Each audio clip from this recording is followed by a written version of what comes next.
Hello everyone, कैसे हैं आप सब। एक बार पुनः से कोचिंग क्लासेस पर स्वागत है। क्लास 11th फिजिक्स में चैप्टर नंबर 2 स्टार्ट कर रहे हैं।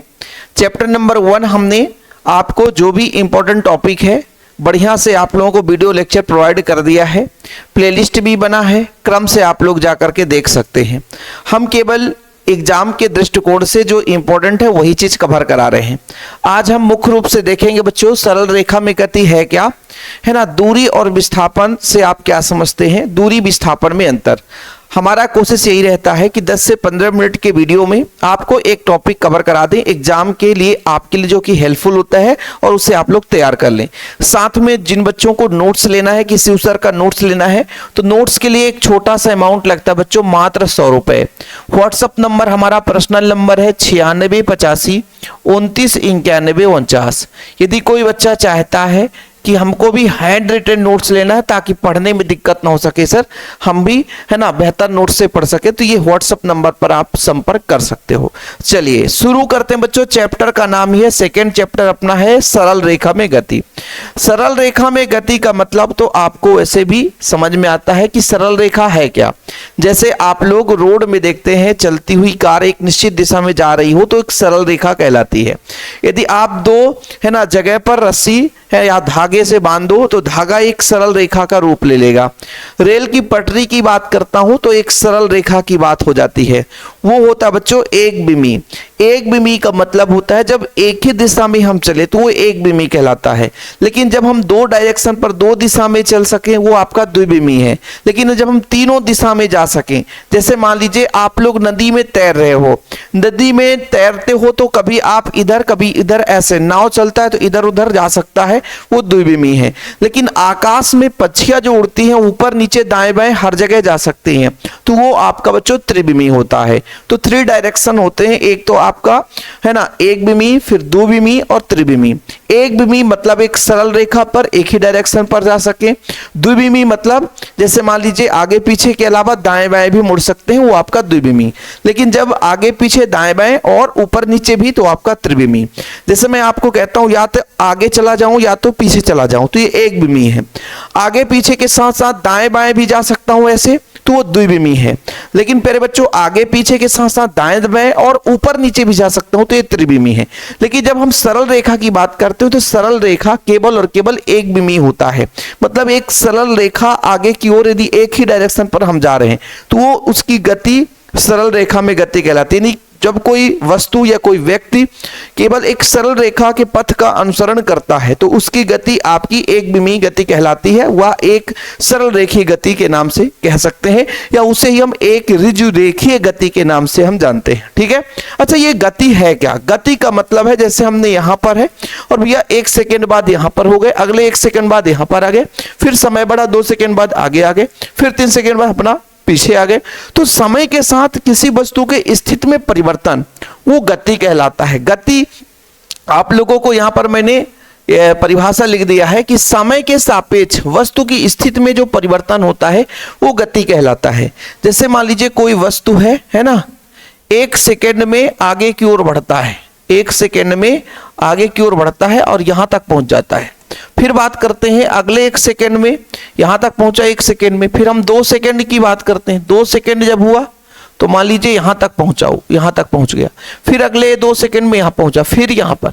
समय के साथ उसकी स्थिति में परिवर्तन होती है, वो क्या कहलाती है, गति कहलाती है। और जब कोई वस्तु एक सरल रेखा में गति करता है, कोई व्यक्ति एक सरल रेखा में गति करता है ना, कोई जीव जंतु कोई भी एक सरल रेखा में गति, जैसे मान लीजिए आप लोग देखे होंगे चींटियों का पंक्ति एक सरल रेखी होता है, इधर उधर टेढ़े मेढ़े नहीं चलते, एक सरल रेखा में एक निश्चित रेखा में आगे की ओर बढ़ते हैं।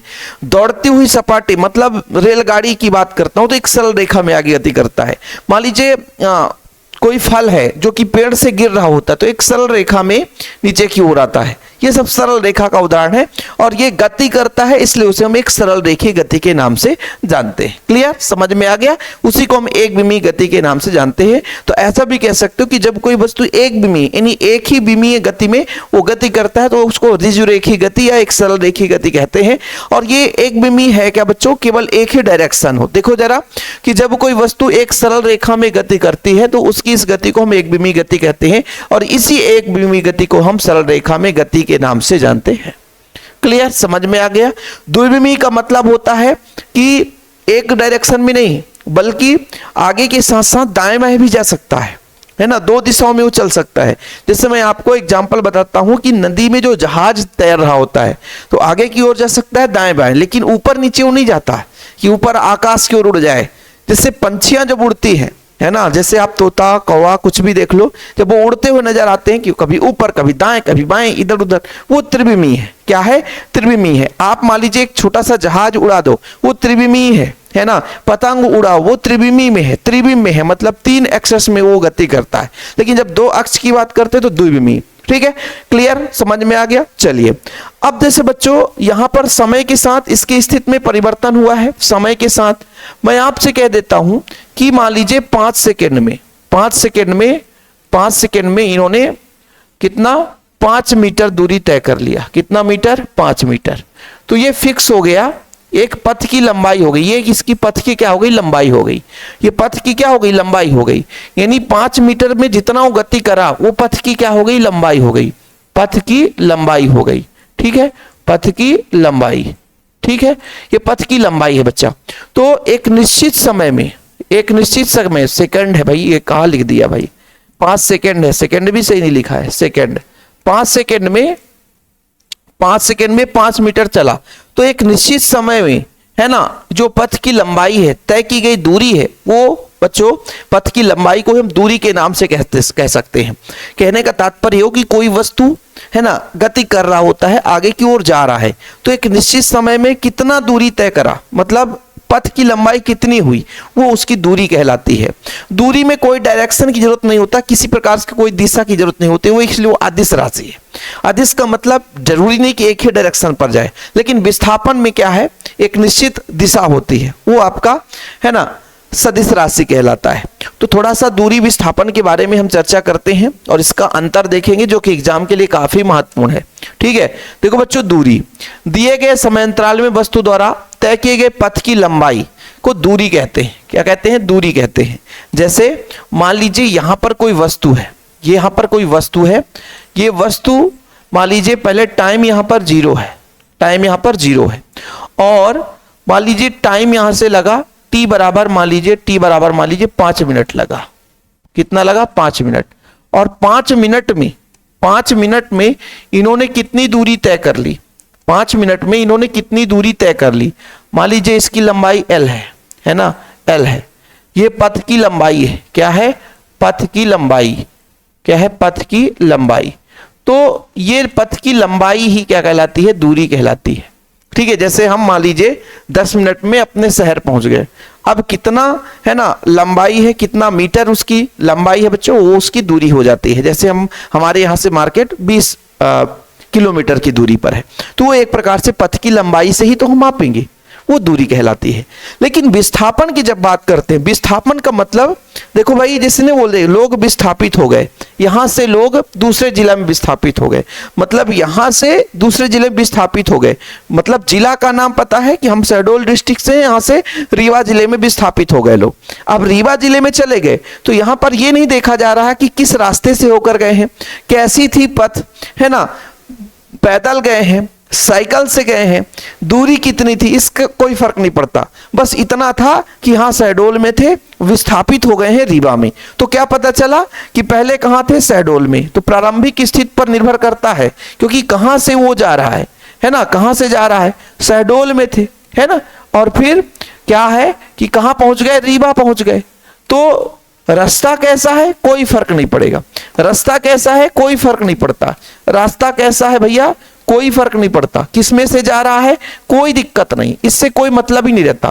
पहले कहां था और अंतिम कहां था, प्रारंभिक बिंदु कहां है, क्या प्रारंभिक बिंदु, क्या प्रारंभिक बिंदु, और भाई अंतिम बिंदु, इन दो चीजों पर निर्भर करता है बस। अंतिम बिंदु जैसे आप लोग बताया ना कि अपने दैनिक जीवन में रिलेट करके उसको समझो कि भाई कोई व्यक्ति दूसरे जिला में विस्थापित हो गया, तो फिर इस जिले से मतलब है और अगले जिले से कहां से गया, कैसे गया, इससे कोई दिक्कत नहीं है। ठीक है, तो एक प्रकार का जो विस्थापन होता है ना, विस्थापन वो एक विशेष दिशा में है ना, इसमें एक डायरेक्शन की जरूरत होती है बच्चों, इसलिए विस्थापन को हम सदिश राशि के ना मतलब इसकी प्रकृति सदिश होती है, सदिश राशि है ये। एक विशेष दिशा में है ना किसी वस्तु के स्थिति में परिवर्तन को उसका हम विस्थापन कहते हैं। पथ की लंबाई को नहीं कह सकते, हम केवल विस्थापन निकालते हैं, प्रारंभ और अंत में कितना डिफरेंस है ये विस्थापन कहलाता है। प्रारंभ और अंत में कितना डिफरेंस है ये इसका विस्थापन कहलाता है। ये बिल्कुल इस चीज पर निर्भर नहीं करता किसको हम पथ को मापेंगे, नहीं, पथ पहले से मापा हुआ है कि भाई यहाँ 0 है वहां 80 है, तो फिर लंबाई कितनी है इससे फर्क नहीं पड़ता। जैसे यहां पर मैं बात करता हूं, ये वस्तु है, ठीक है, अब भाई एक निश्चित समय अंतराल में यहां पर ये स्थिति पे पहुंच चुका है, ये x1 स्थित है, ठीक है, t1 समय में x1 स्थित है, यहां से चलना शुरू करा, फिर इसकी स्थिति x2 हो गई, कितना, t2 समय में, कि समय के साथ, समझ रहे हो ना।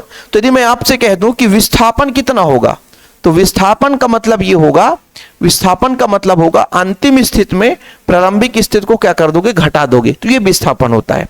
लेकिन दूरी की बात करते हैं तो उसके पथ की लंबाई है, लेकिन ये पथ की लंबाई से फर्क नहीं पड़ता, अंतिम में प्रारंभ को घटा दो, विस्थापन है। तो एक निश्चित डायरेक्शन में किसी वस्तु की स्थिति में परिवर्तन को ही हम क्या बोलते हैं, विस्थापन कहते हैं। क्लियर, चलिए इसका अंतर देखते हैं, काफी महत्वपूर्ण है बच्चों, अंतर आप लोगों को तैयार करना है। पहला अंतर तो क्या है कि यह दिए गए समय अंतराल में वस्तु की स्थिति निर्देशांक के अंतर के तुल्य होता है। जैसा मैंने आपको बताया कि आपके निर्देशांक के अंतर के तुल्य होता है, कि प्रारंभिक और अंतिम के डिफरेंस की बात करते हैं। लेकिन दूरी क्या कहलाता है, एक निश्चित समय अंतराल में वस्तु द्वारा तय किए गए पथ की लंबाई है ना, वो कहलाती है दूरी। दूरी भाई किसी डायरेक्शन की जरूरत नहीं रहती, तो ये अपना अदिश राशि है, लेकिन विस्थापन में एक निश्चित डायरेक्शन की जरूरत होती है, इसलिए अपना ये सदिश राशि है, ये आप लोगों को याद रखना पड़ेगा। अदिश है सदैव धनात्मक होता है, अदिश है सदैव धनात्मक होता है, ये धनात्मक भी हो सकता है, ऋणात्मक और शून्य। देखो बच्चों, दूरी विस्थापन में अंतर यदि क्वेश्चन पूछा जाएगा तो मात्र 2 अंतर आप लोगों को तैयार करना है, 2 अंतर, क्योंकि 2 नंबर में पूछा जाएगा, 4-5 नंबर में पूछे ही नहीं जाता। समझ में आ गया, ठीक है। विस्थापन वस्तु के पथ की आकृति पर निर्भर नहीं करता। भाई मैंने आपको यहाँ पे क्या बताया, शायद डायग्राम हट गया, कि रास्ता कैसा है, किसी प्रकार का कोई दिक्कत नहीं है। यदि शहडोल डिस्ट्रिक्ट से उन्होंने रीवा गया है तो भाई बस से गया है ना, हेलीकॉप्टर से जाओ, ट्रेन से जाओ, पैदल जाओ, साइकिल से जाओ, इससे कोई फर्क नहीं पड़ता विस्थापन, बस इतना है कि यहां से वहां तक विस्थापित हो गया। इसलिए पथ की आकृति पर निर्भर नहीं करता, बल्कि प्रारंभिक और अंतिम स्थिति पर निर्भर करता है। जबकि बच्चों दूरी हम मापेंगे, पता चला आप हेलीकॉप्टर से चले जाओ तो यहां से रीवा, हमारे यहां से जहां हम रहते हैं यहां से 85 किलोमीटर है, ठीक है, पता चला हेलीकॉप्टर से चल जाओ, सीधा जाता है वो, तो वो 70 किलोमीटर ही होगा, पता चला 60 ही किलोमीटर हो गया। कोई व्यक्ति बस से जा रहा है, बस से जाने में पता चला कि भाई 85 किलोमीटर है, ठीक है। किसी व्यक्ति ने साइकिल से चला गया, साइकिल से गया तो भाई वो और शॉर्टकट देखेगा, काहे घूमेगा ज्यादा, जैसे साइकिल से जाना है तो रोड काहे घूमेगा, यदि सीधा चला जाता है तो सीधा चला जाएगा, बस नहीं जाता तो क्या हुआ, पुल में तो कंधा में साइकिल रख के आगे निकल जाएगा, पैदल जाने वाला और शॉर्टकट चला जाएगा, वो घूमेगा थोड़ी ना पहाड़ी को, वो सीधे चढ़ने की कोशिश करेगा। तो इसलिए कहते हैं कि दूरी हम मापते हैं तो भाई हर स्थिति के आधार पर दूरी अलग अलग हो सकता है। जैसे ट्रेन से जाओ तो हम जब जाते हैं तो ट्रेन से जाना है रीवा तो कटनी से मैहर सतना से डायरेक्ट ट्रेन नहीं है हमारे व्यवहारी से, ठीक है। जो बच्चा व्यवहारी का होगा कहेगा वाह यार व्यवहारी के रहने वाले हैं सर, ठीक है। तो इस चीज पे बात करते हैं कि विस्थापन अंतिम और प्रारंभिक स्थिति पर निर्भर करता है, बल्कि पथ पर निर्भर नहीं करता, लेकिन दूरी पथ पर निर्भर करेगा क्योंकि हम मापेंगे, इसलिए इसका परिमाण दूरी के बराबर या उससे छोटा होता है, बड़ा तो हो ही नहीं सकता है क्योंकि केवल प्रारंभ और अंतिम का अंतर है, लेकिन ये भैया विस्थापन के बराबर हो सकता है या इससे अधिक हो सकता है। ये आप लोगों को डिफरेंस तैयार करना है विस्थापन और दूरी में, ठीक है। चीजें क्लियर है बच्चों, आज के लिए इतना ही। और आप लोग चैनल पे पहली बार आए हैं, चैनल को सब्सक्राइब कर लेना, आप लोगों के लिए लगातार कंटेंट आए, इसके लिए भैया आप लोग थोड़ा थम्स अप करके वीडियो को शेयर कर देना। प्यार भरा नमस्कार, जय हिंद, वंदे मातरम।